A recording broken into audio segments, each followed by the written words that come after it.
Quero vir agora para a gente daqui a pouco começar também a trazer alguns pontos e até participações. Você que está ouvindo a gente nos 90.3 pode mandar também perguntas para o nosso WhatsApp, 99902-6970. A gente vai tentando trazer aqui para o debate. Agradecer aqui a presença do procurador do Ministério Público e vice-presidente do Conselho de Segurança Pública do Estado do Rio de Janeiro, o doutor Marcelo Monteiro, que deu meu boa noite e que vai falar a partir de agora. Boa noite, doutor Felipe, boa noite aos demais debatedores. Nós acabamos de assistir, né, uma coisa interessantíssima nesses últimos minutos aí na fala do representante da ONG e da representante da Anistia Internacional. Nós acabamos de assistir a um exemplo espetacular, no pior sentido da palavra, da mais absoluta inversão de valores que vive o Brasil. Né? Nós estamos aqui lamentando a morte de crianças em confrontos causados por criminosos, né, que reagem a operações policiais. Né? Confrontos causados em situações em que policiais estão cumprindo o seu dever, né, de prender criminosos, de cumprir mandados de prisão, de efetuar prisão em flagrante, e criminosos armados de fuzis reagem à bala. Crianças morrem e eu ouço que o pedido de socorro da ADPF é esse, né? É paralisar a polícia, né? Não é paralisar o traficante, não é paralisar o criminoso, né? Aliás, eu não gosto de chamar de traficante, né? Porque dá uma ideia meio romântica de que tudo que eles fazem é vender drogas para quem quiser comprar. Não, eles são responsáveis por mais da metade dos homicídios do Rio de Janeiro, dos roubos de carga, dos roubos a transeuntes. São bandidos, são marginais. E o pedido de socorro da ONG, da Defensoria, da Conectas, da Justiça Global, né, sobre a qual a gente pode falar mais um pouquinho à frente, né? Qual é o pedido de socorro? É que o criminoso seja detido? Não. É que o crime seja combatido? É que esses marginais sejam presos? Não, é proibir operações policiais. Fazer exatamente o que o governo do Estado do Rio de Janeiro nos anos 80 fez, proibir a polícia de subir morro. Se não tivesse feito isso, que causou um fortalecimento espetacular do crime organizado, talvez hoje nós não precisássemos estar aqui tendo esse debate, falar em mais de 1.200 comunidades dominadas por facções criminosas, onde os direitos humanos, sim, direitos humanos dos moradores dessa comunidade são violados sistematicamente. Infelizmente, nós estamos aqui muito em função disso. E o que se faz agora? Repete-se o erro. Vamos deixar os criminosos à vontade. O nosso pedido de socorro é parar a polícia, paralisar as operações policiais. Chega a ser difícil explicar. Imagina explicar isso para o estrangeiro. As pessoas estão... Olha, tem territórios de uma cidade dominados pelo crime organizado. Pessoas estão morrendo porque esses criminosos reagem a tiros à polícia. E o nosso pedido de socorro é paralisar as operações policiais. Imagina explicar isso para um, sei lá, para um europeu, para um americano. O senhor não vai entender nada. Mas vocês têm que paralisar os criminosos. Quem sabe o ministro Fachin não podia proferir uma liminar proibindo o Comando Vermelho de vender cocaína durante a pandemia. Só que aí eu acho que não ia ser cumprida. Então, isso é uma hipocrisia, isso é uma inversão de valores, e mais do que isso é uma ilegalidade. Eu percebi aqui um certo desprezo pela vontade popular, esse discurso que os ministros decidiram, está decidido. Democracia não é assim. Política de segurança pública não é função do Poder Judiciário. Não é função do Poder Judiciário traçar a política de segurança pública mais adequada ou menos adequada. Aliás, adequado foi o adjetivo usado aqui. Isso cabe ao governo eleito pela população. Democracia é isso. A gente elege um governo de Estado, uma prefeitura, um prefeito, um presidente da República, que propõe uma política de segurança, que propõe uma política monetária, que propõe uma política de juros, que propõe uma política sanitária, que propõe uma política externa. Cabe ao eleitor analisar as propostas. No Rio de Janeiro, o eleitor optou por uma política de enfrentamento, sim. E aí um partido de oposição, junto com essas ONGs, vai ao Supremo e pede: eu não quero essa política que o governo do Estado está adotando, eu quero outra, né? Eu quero uma política de segurança diferente, com todo mundo vestido de branco, cantando Imagine, de John Lennon, e soltando as pombinhas da paz, que, aliás, são o símbolo desse partido que deu entrada nessa ADPF. Que democracia é essa? Então, o partido que foi derrotado nas urnas vai ao judiciário e impõe a política de segurança que a população não aprovou. Isso não é democracia. Se política de segurança pública fosse função do Supremo Tribunal Federal, a Secretaria de Segurança Pública, onde ela existe, seria órgão do Supremo. A Secretaria de Polícia Civil seria órgão do Poder Judiciário. A Secretaria de Polícia Militar seria órgão do Supremo Tribunal Federal. Elas não são. São órgãos do governo do Estado, porque quem define a política de segurança pública é o governo do Estado. Todo mundo tem direito de reclamar e discordar. Na próxima eleição, vota em outra proposta de segurança pública. A democracia tem desses inconvenientes. Nem sempre o ponto de vista que a gente acha adequado é consagrado pelo eleitor, mas ele tem que ser respeitado. E o que o Supremo fez, mais uma vez, foi violar a separação de poderes e proferir uma decisão que ele não tem competência, não tem legitimidade, não tem atribuição para proferir. Quem vai pagar esse pato? Naturalmente, os moradores dessas comunidades, né? Eu quero deixar uma coisa muito clara, com todo respeito aos debatedores. Nós não estamos todos do mesmo lado. Não estão todos do mesmo lado. O lado das ONGs que propuseram essa ADPF, a Conectas e a Justiça Global, quem quiser pode ir nas redes sociais e vai conhecer um negócio chamado Agenda Nacional pelo Desencarceramento, patrocinado por essas e outras ONGs, e que teve Instituto Sou da Paz e vários outros, teve início lá pelos idos de 2013. A Agenda Nacional pelo Desencarceramento tem até logotipo, é tudo muito organizado.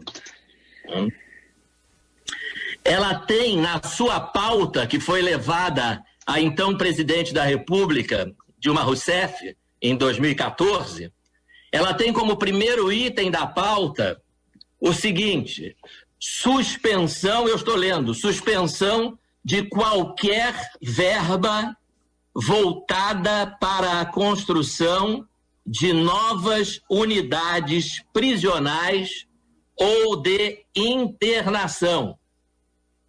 Essas ONGs fazem campanha contra a construção de novas vagas no sistema prisional. Em seguida, elas fazem campanha dizendo que o Brasil tem um problema seríssimo de superpopulação carcerária. Os presídios estão cheios demais. Estão cheios demais, inclusive porque elas boicotam a construção de novas vagas. E em seguida elas dizem: não se pode prender mais. Se não tem vaga, não se pode prender. Então vejam que a coisa é maquiavelicamente organizada. Primeiro você boicota a construção de novas vagas no sistema prisional, depois você diz que as prisões estão superlotadas, estão mesmo, mas não porque o Brasil prende demais, e sim porque não se oferecem novas vagas há anos. E em seguida você diz: não é possível continuar prendendo. Temos que, inclusive, soltar vários dos criminosos presos. Então, não se iludam. O objetivo dessas pessoas é que não haja punição para criminosos, especialmente para traficantes. Por que essas pessoas continuam acreditando naquela cantilena de que o criminoso, coitado, não é criminoso por uma escolha sua, por responsabilidade individual. Ele é uma vítima da sociedade. Como ninguém mais aguenta essa cantilena de vítima da sociedade, hoje essas ONGs procuram novos pretextos, novos discursos, novas justificativas. Pode ser a pandemia. Não vamos prender porque estamos em época de pandemia. Nada de polícia. Não, ou pode ser a superpopulação carcerária. Não vamos prender porque as prisões já estão cheias demais. Tudo é pretexto para que não haja repressão, porque não acreditam em repressão, não acreditam em punição, continuam enxergando o criminoso como uma vítima. E a população não aguenta mais esse discurso. Não é possível que, diante das barbaridades que o crime organizado faz no Rio de Janeiro, e hoje não só no Rio de Janeiro, especialmente nas comunidades que ele domina, não é possível mais ouvir uma afirmação como essa. Não é eu acabei de ouvir, com todo respeito, não é papel das organizações de direitos humanos defender os direitos dos moradores dessa comunidade oprimidos pelo crime organizado. Mas como não é? Então quer dizer que não são direitos humanos? Quer dizer, o que a gente fala para o pai lá da comunidade que tem a filha adolescente que foi escolhida pelo traficante? Não precisa dizer para que ela foi escolhida. O que a gente fala para esse sujeito? Que não, olha, aí não é questão de direitos humanos. São direitos humanos, sim. Há violação de direitos humanos não apenas nas ações de agentes públicos, mas nas omissões do poder público. Quando o poder público se omite da sua função de segurança pública, que, aliás, é direito de todos, está previsto na Constituição Federal, essa omissão vai vitimar o trabalhador, vai vitimar as famílias, e será, sim, uma violação de direitos humanos aquilo que eles vierem a sofrer em função dessa omissão do poder público. Desculpe, mas está completamente superada essa ideia de que direitos humanos têm a ver apenas com ações abusivas do poder público. Omissão também. Quando o poder público se omite, quando a polícia é proibida de cumprir a lei, quando a pandemia é um pretexto para criar uma zona de proteção aos criminosos, como se houvesse uma lei dizendo que durante um surto epidêmico fica suspenso o Código Penal e a legislação penal como um todo. Essa omissão criminosa do Estado é, sim, uma violação dos direitos humanos. Não são só delinquentes que têm direitos. Eles têm também, claro que têm, todos têm. Mas o trabalhador que vive ali sob o jugo do crime organizado e que, como o doutor Felipe disse muito bem, vai ser, está sendo e continuará sendo a maior vítima desses criminosos, esse também é titular de direitos humanos. E só mais uma observação, sem querer me alongar muito, é porque eu já não aguento mais ouvir essa história de que a polícia no Leblon age de forma diferente do que a polícia na favela. Será que alguém em sã consciência ignora que quando a polícia chega ao Leblon, ela não é recebida a tiros de fuzil? Será que é preciso muita inteligência para perceber essa diferença? Então vamos parar com essa hipocrisia. E vamos parar, sobretudo, com essa ideia errada de que todos estão do mesmo lado. Não. Não estão todos do mesmo lado. É isso. Doutor Marcelo, já que o Guto Graça discordou um pouco da sua opinião, de colocar também nesse debate em relação a questionamento. Eu queria destacar uma frase que o Guto usou, que eu acho muito importante. Ele disse que a retomada, não sei se você falou retomada ou reconquista, mas enfim, a retomada é muito difícil. Claro que é difícil, né? Quer dizer, nós temos mais de 1.200 comunidades tomadas pelo crime organizado, dominadas pelo crime organizado, né? E numa geografia difícil, né? Inequivocamente difícil, a geografia das nossas favelas, das nossas comunidades, né? O risco no confronto da polícia com o crime organizado, né? O risco de que alguém seja atingido, de que o inocente seja atingido, é muito grande, tá?